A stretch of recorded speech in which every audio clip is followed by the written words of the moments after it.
please be seated. Oh, man. That has been mimeographed. Oh, has it? Yes. I've appointed the Committee on Government Contract Compliance.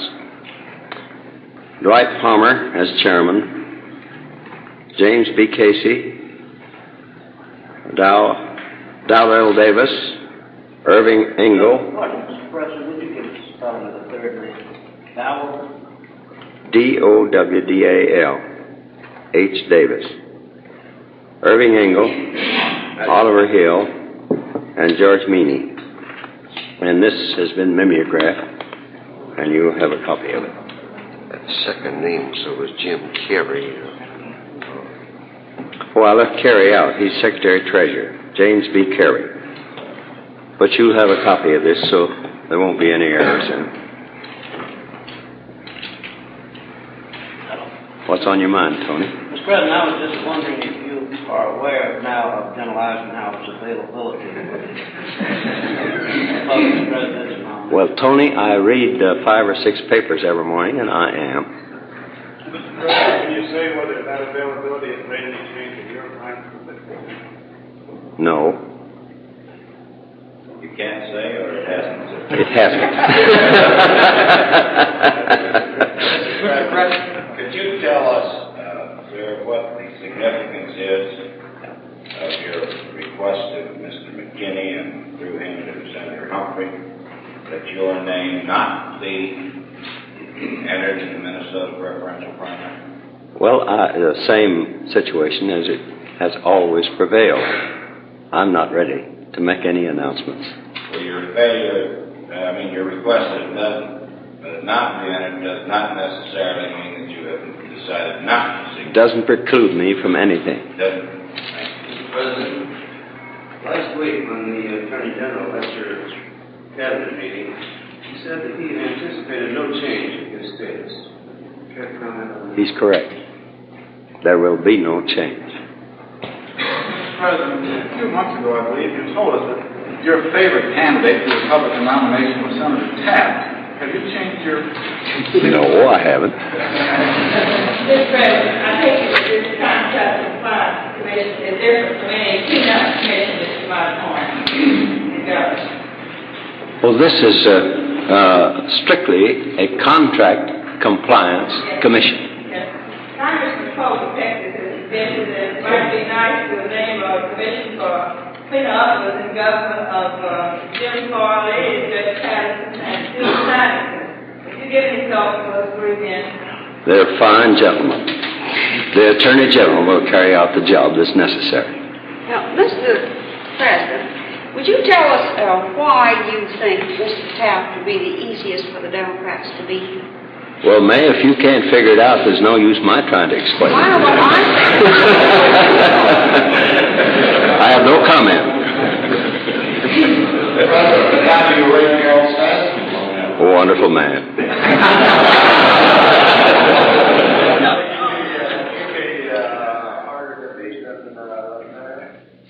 No comment. Mr. President, there's been a lot of talk that your eventual course might be determined by the identity of the Republican candidate. Would that affect your thinking, sir? Well, I will give you the information on my course before there's any Republican nomination, Joe. Thank you. Smith out of $5. Did you beat him out of $5? All right. That's the way I read that. Why'd you tell me? Mr. President, I wondered if you would give out your first lesson of your 5 minutes. Very satisfactory. The communique tells you everything that's necessary to be said. Mr. President, you said the Attorney General would carry out the so-called cleanup affair. Does that mean that there will be no special commission such as was talked about at one time? That's correct. President, you said it's necessary. Don't you think it's necessary? No, I do not. No, I mean the Attorney General will carry out the job if necessary. He will carry it out, and of course, whatever's necessary will be done by the law enforcement officer of the government. But you do think it is necessary to do something about it. whatever is necessary to be done will be done, Pete. Mr. President, does that, does this mean that the commission idea of the tree plan is discarded? I think that the law enforcement officer of the government is the one to carry out the cleanup if a cleanup is necessary. And in some places, I think it is. And we've cleaned up a lot of places. We had a report that Dan Foley up in Philadelphia. He's always been a consultant of mine. He's a good Baptist. But he, how will he figure it? Well, we'll answer that when it becomes necessary. Mr. President, you said at the start that after reading the papers you were aware of General Eisenhower's availability for the Republican presidential nomination. What do you think of that? Well, I think I answered that question, Smitty, back in August when I said I thought Eisenhower is a grand man. I have the utmost confidence in him, and I gave him one of the most important jobs that this government has to offer. My ideas and my position with regard to General Eisenhower have not changed. Mr. President, at that August press conference, as I recall, the question was about a statement that you had made to General Eisenhower in 1945. 48. In 45, sir. No, it was in 48. 48, the statement you're referring to, I'm sure. Well, but go ahead. The statement, sir, being that if there was no job the general might want that you wouldn't help him get, and that this specifically included the presidency of the United States in 1948. And I asked you at the August press conference whether that statement applied equally to 52.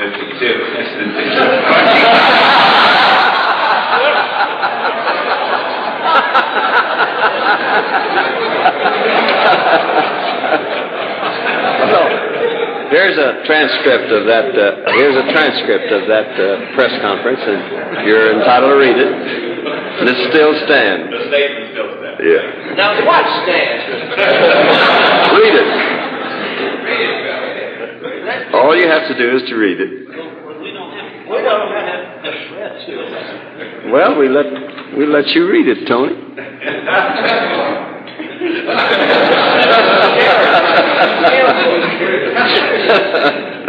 Read it slowly. Tony, read it slowly. I would like to ask you, this is a question, I would like to ask you about another statement.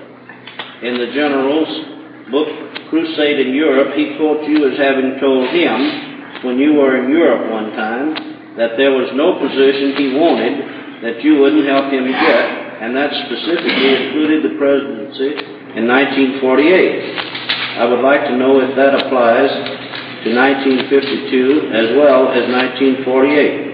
The President, it certainly does. Question, it certainly does. The President, yes, I am just as fond of General Eisenhower as I can be. I think he is one of the great men produced by World War II. That's absolutely true, Tony. Go ahead. And I think I have shown that by giving him the most important job that is available for his ability. Question. Mr. President, would that mean that if General Eisenhower wants to be president, you would help him get that job? The President. I didn't say that. Question. Well, Mr. President, I would like to know what was, not to cross-examine you, but what were you referring to when you said it certainly does to Bill Lawrence's statement? The President. Well, you will have to translate that any way you can, Smitty. I am glad.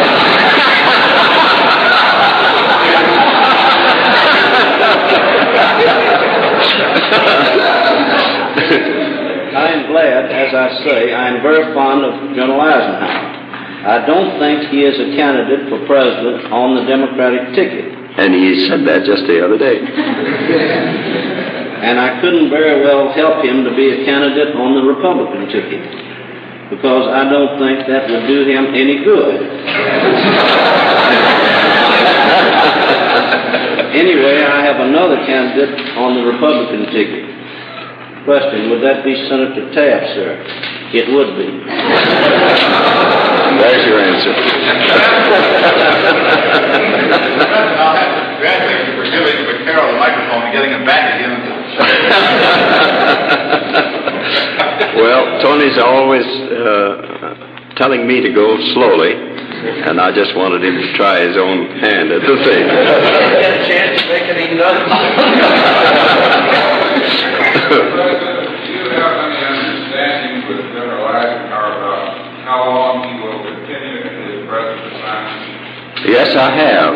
He said he would continue as long as it was necessary, or as long as I thought he ought to. I have that in writing. Mr. President, in that connection, you were asked at an earlier press conference how long that might be. I can't answer. Yes, I can't answer that. I think you said that it wouldn't interfere with any ideas General Eisenhower might have. That's correct. Excellent President. That's correct. I don't want to stand in his way at all because I think very highly of him. And if he wants to get out and have all the mud and rotten eggs and rotten tomatoes thrown at him, that's his business. And I won't stand in his way. Well, Mr. President, the general statement the other day said that he would not ask to be relieved, and that leaves the initiative with you, does it not? Unless he's nominated, in which case he'll have to be relieved. Mr. President, would you consider that if you were a Democratic candidate and he were a Republican candidate, you'd be standing in his way? Not the slightest. I always hoped he'd turn out to be a Democrat. Mr. President, as of the moment, does it appear that General Eisenhower would stay in Europe then at least until July? He'll stay there, I'm sure, as long as it's absolutely necessary for him to stay. That may be July. What I meant by that, sir, was do you anticipate that the possibility of the situation changing so that you could make a change in command between now and July? I shall not ever relieve General Eisenhower except at his request. Well, he said he wouldn't ask to be relieved, and I was getting at your timing and when. I'm saying to you that I will not relieve him except at his request. May, what's on your mind? Well, that brings it down to the nomination, doesn't it? Because he said he would not ask to be relieved. All right, you better consult him. I told you what I'm going to do. Well, you said also a moment ago, didn't you, that if he were nominated, we'd have to ask to be relieved? Well, of course he would. Can't run for president and be the commanding general in Europe. Mr. President, if I may assume to clarify Mr. Lawrence's question, I take it that he wants to know whether you think that the situation in Europe will be easier by next July than it is now, so he can be spared. I can't answer that question because I don't know. I hope it will be. President, did you know last August that General Eisenhower was not a Democrat and was run preferably as a Republican? No, I had been told at that time that he was a Democrat. That he was a Democrat? Yes. You were told that? I was told by a brother of a former governor of Kansas that at 18, General Eisenhower was one of the precinct workers for George Hodges when he ran for governor on the Democratic ticket in Kansas and was elected. That's all the information I had at that time. Who was that governor of Kansas? George Hodges. Hodges, Hodges. Mr. President, what do you think of Claude Douglas' proposal that both parties nominate?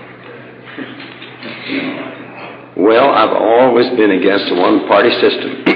I think that's the road to communism. Mr. President, why did you find out he was a Republican? On his announcement just the other day. Previously, I think at a press conference, you said that you thought that Well, I came to that conclusion after all the conversation that had gone on, and I was assured in it on the statement that he made. Well, I tell you, I was thinking about the situation. Mr. President, a moment ago, I heard you to say that he would stay on at least until July. He'd stay on as long as I can keep him there. Because I want him to stay. I like him. He's doing a good job. What is your general thinking, sir, on the question of a professional military man? Well, I might refer you to a historical document in the American Dictionary of Biography. In 1852, a general ran for president. Read that. His name was Winfield Scott. That'll give you the answer. Could you sort of give us a clue, Mr. President? No, you're going to have to do your own reading. I'm not going to quote history to you. I'll teach you some history.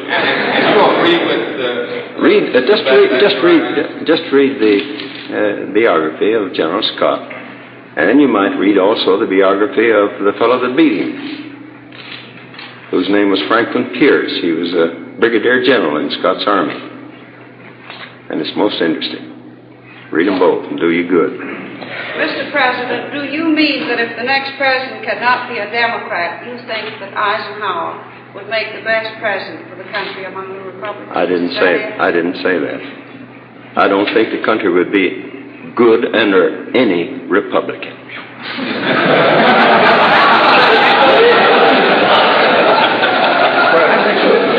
Are you comparing Eisenhower with Winfield Scott? Read the biography and see what you think. I've read something about Scott. Well, read it. You haven't read it all, and you better read Franklin Pierce's too. Mr. President, how did you run against the fellow you like so well? Easily. I've done it before.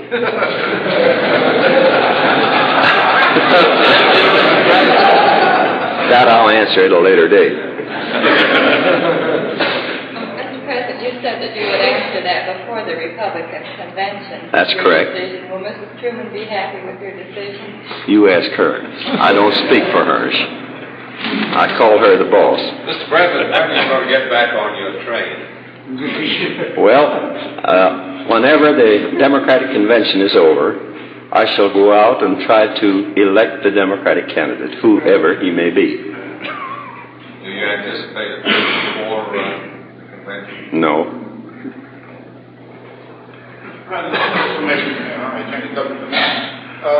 Judge Murphy's designation changed the matter here? Is it because he turned down the vote to abandon the commission idea? Well, I came to the conclusion, after much thought, that it is the business of the office of the Attorney General to do the job. Mr. President, I have one question on that. David Lawrence's column, they said that you had offered the Attorney General's office to Justin Miller. I have no comment on that, Tony. Mr. President, did you get a declination of that from Judge Murphy in writing? Yes. Could you make that letter public, sir? No, I shall not. Mr. President, after all this beating around the bush, somebody asked you right out, will you run again? Did you answer? No, I will not answer. You wouldn't have anything to talk about at the next press conference if I answered that. Mr. President, I didn't think the country would do well under a Democrat, under a Republican. Do you think that the country would, however, would be in good hands under General Eisenhower? I said under a Republican. I stick to that. Well, Mr. President, do you think that the general has enough Democratic information so that it wouldn't make too much sense? I can't answer that because I haven't talked to him about it. We have a report from Paris this morning that General Galatra is dying. I think I didn't hear that. we have a report from Paris this morning that General Galatra de Tassigny, the French High Commissioner in Indochina, is dying, and I don't have any contacts with him. I just wondering if we can I hadn't heard that, and I'm extremely sorry to hear that that's true because he's a great man and has done a wonderful job in Indochina. Thank you, Mr. President. You're welcome, Smith.